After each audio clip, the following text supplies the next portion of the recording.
Hello everyone, my name is Legend Ronnie, and this game is still Rise of Civilizations. It might be Rise of Kingdoms when you watch the video, it doesn't matter, the game is still the same one. They just changed the name. If you didn't know, I have done videos about that. Anyway, what this is gonna be about, this is about Ark of Osiris battle plans. So there are 3 battle plans that I have used so far in Ark of Osiris. I'm gonna debate and I'm gonna talk about each and every one of them, and I'm gonna try to give you information how it worked, how it was, and try to debate a little bit about it, and just put all the battle plans that I've used so far in Ark of Osiris. Obviously, future battle plans that I'm going to use, I'm gonna do videos as well about it, and most likely I'm gonna probably classify this as part 1, and then those ones are gonna be part 2, and so on. Right, if you are actually wondering, yes, I'm actually training tier 5. Some of you have probably wanted this for a very long time. Okay, so this was my first battle plan. Now, because we had Ark of Osiris and the time was very, very short, the best way I could have prepare, if you want to call it like that, was just to do it by powered. It worked. This can work as well. So I have sent all the power players, or most of the power players, on one side with very, very strong players and commanders, troops and everything on one side. I've sent the low power on the middle, which you see that I've classified everyone by power.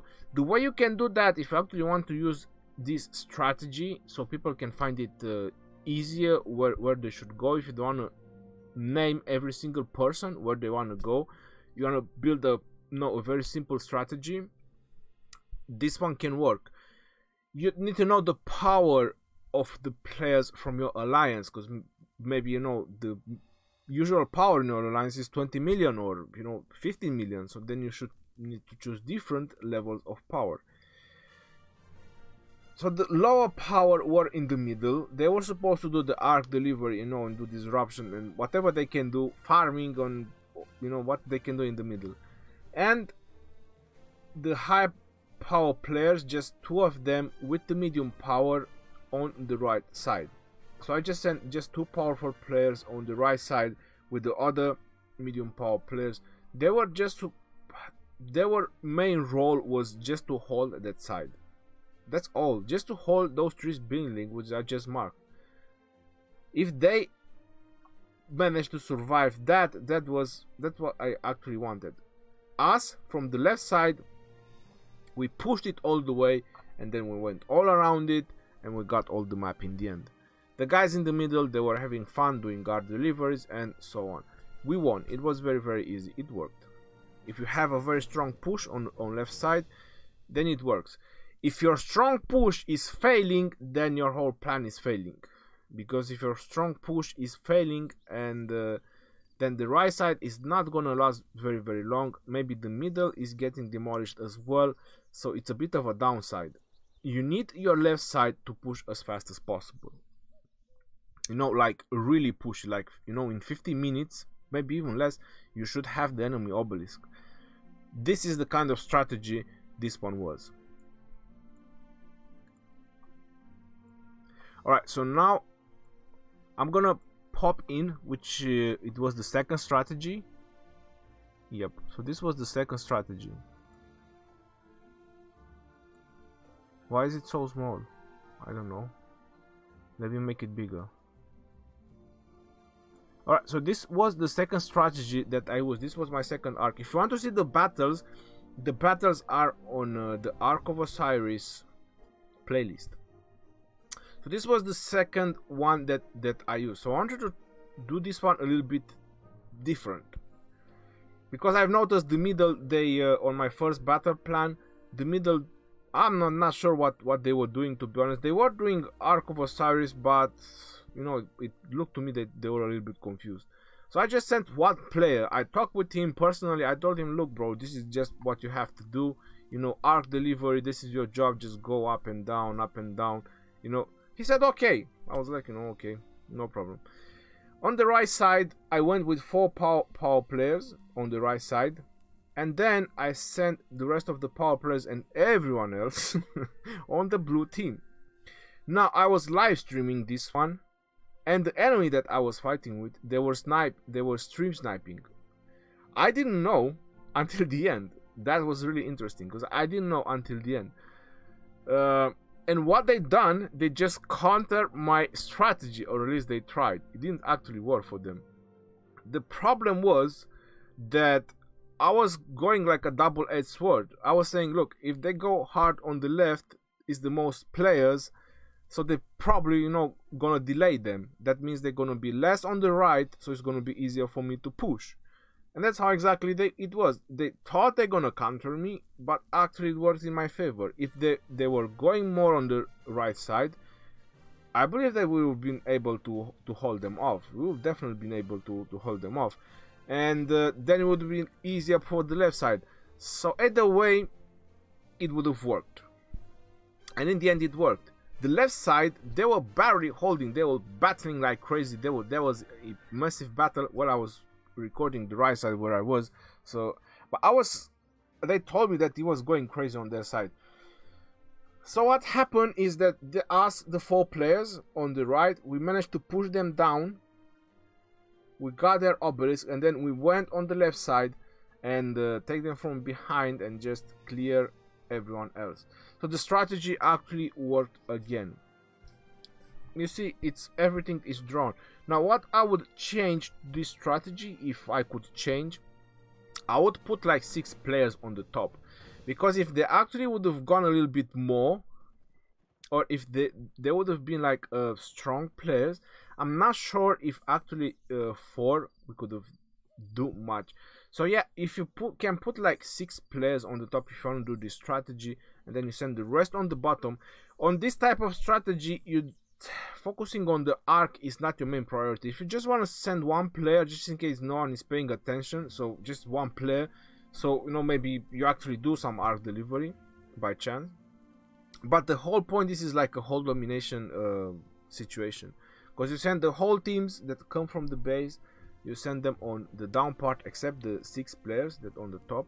So there's like 24 armies times, I don't know, 2-3 marshals. So there's quite a lot of armies that you can send in one. So who can actually freaking defend that many troops? Yeah, but if they actually manage to defend, that's going to be devastating for you. So it's a one chance strategy. It either works or not. I'm not sure how good can you regain from this one if it fails. So this was the second strategy that we used.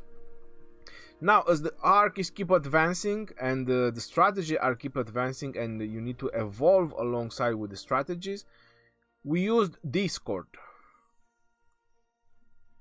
And I have to say that Discord is the most needed on Ark of Osiris.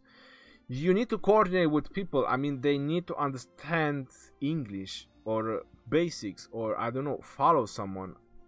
You need to find your way about that. But people need to be lead. You need a very good leader. I'm trying my best in every single Ark of Osiris, and I'm trying to do the best strategies every single time. And on this one, we actually had a tier 5 player, which I feel sorry for him to meet me, because we actually demolished him from the beginning. That was the plan, just pin him down. That was the strongest player. I know the other players, they could have done much to us. So yeah, pinning that player down, it was the main goal. And that's what we done. We eliminate his tier 5 and, easy win for us. The strategy that we've done on this particular battle, I've set 10 players left, 10 players middle, 10 players right. So I split the forces even. And I've mentioned it to the blue and red team. Advance if it's in your favor. So the main role was to hold our half of the pizza and just advance when it is in your favor. The reason I mentioned that is because the middle team, they were supposed to push the middle, get their outpost, kill anything in their path, and just cause disruption. If they cause disruption, that means that left and right, they need to send reinforcements. because they can't have troops roaming around in their middle. You know what I mean? So that means that left and right, they need to send reinforcements to the middle. That was the main plan of for this one.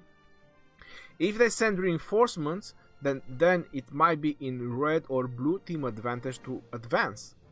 You know what I mean? And then you capture their buildings or you capture their obelisk. Because they had a tier 5 player, we modify a little bit the strategy. This is why I'm saying that Discord is very useful, because it might be a game changer on the right moment. So we've done a full cavalry rally. We had on Ark of Conquest, which it was the alliance I was doing the battleground at that point. We have assembly charge 9 out of 10. The first one is maxed out and the second one is 9 out of 10. So we used only cavalry's rally on their obelisk. That caused a serious large of disruption. Then we had the middle team that was causing even more disruption. And then we teleported in and we rallied their top player. We rallied their top player, which was not paying attention. We did 1 minute rally. This is why I'm saying you need people on Discord. 1 minute rally. We took out his tier 5 player. And once we took out his tier 5 player, then we immediately sent another rally after that on the obelisk again. So the tier 5 player was out of the business. Oh no, I'm sorry. The tier 5 player was out of the business, and the troops that were left, we swarmed the obelisk and we captured it.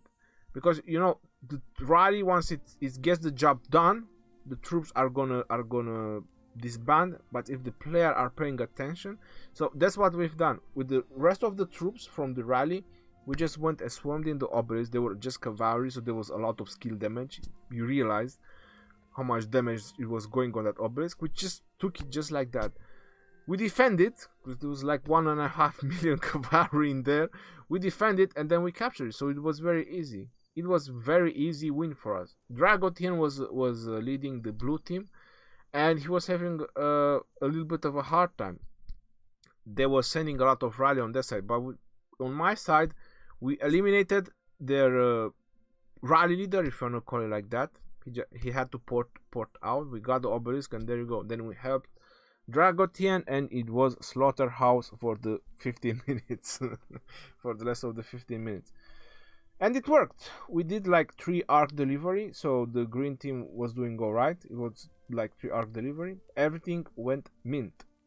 So this is another good strategy. Now, I'm not saying that you really have to rally at the beginning, like 1 minute rally. But very, very important, that I find it important, is that you need to name the 5 players from the red and the 5 players from the blue that are going to teleport first on the obelisk. I had this problem on my previous arc when really small players, they just used the teleport, and I had stronger players that they couldn't teleport. They were actually waiting for the teleport because someone else used it. So you need to name the players that are actually teleporting. This is important. And Discord. Things can change at any moment, so it's very important that you use Discord, you communicate, and you have a good leader that is paying attention on the enemy movement. Rallies, especially rallies, so he can call for reinforcements on the buildings. I do apologize. Right, so this was the main reason why I wanted to do this video. This was the 3 strategies that I used in Ark of Osiris. You could say that first 2 they were a little bit similar, but I wouldn't say they were actually that similar. And this one was different. And obviously for the next arcs, I'm gonna do different strategies, because people tend to copy my strategy. So in every arc I'm doing different strategies. Right, now that's about it. I'm also doing a lot of patron only posts, and yeah, there are a lot of interesting things in there as well. Right, until next time, this is your boy Legend Ronnie signing out. Peace out, yo, and take care.